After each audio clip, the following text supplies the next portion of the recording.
जन को भव सागर से माँ पार करो नैया।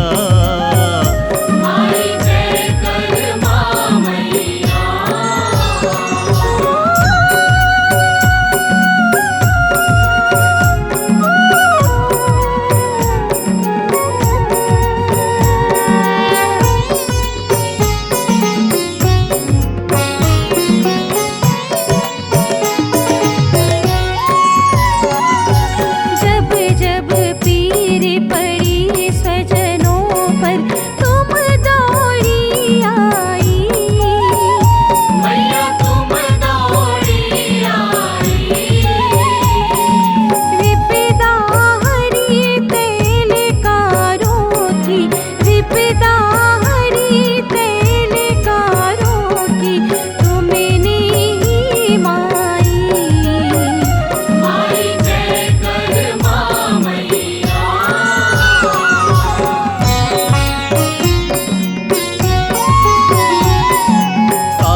वंचित तैलिक अधरों को तुमने दीवानी।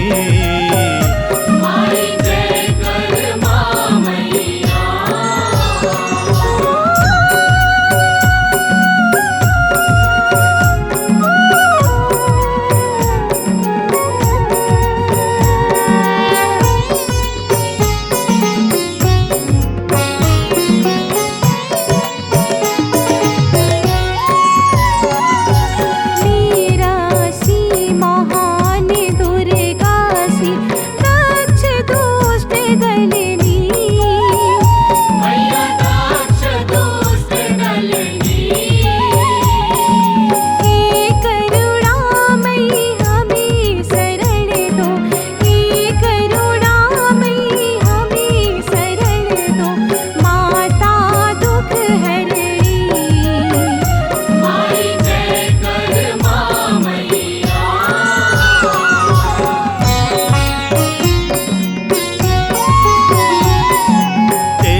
खिचड़ी खाने आए जगन्नाथ स्वामी।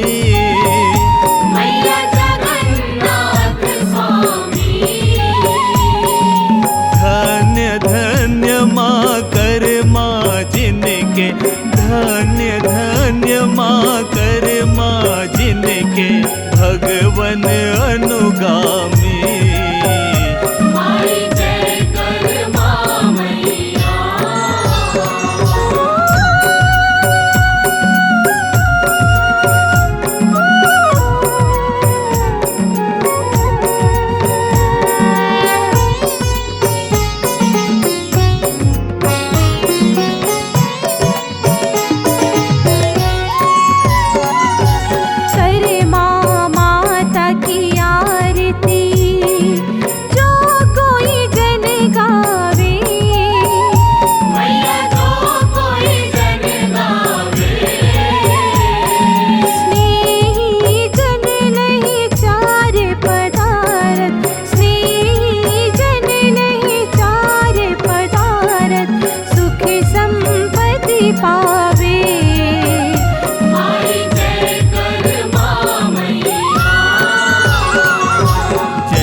जन को भव सागर से माँ, निज जन को भव सागर से माँ, पार करो नैया।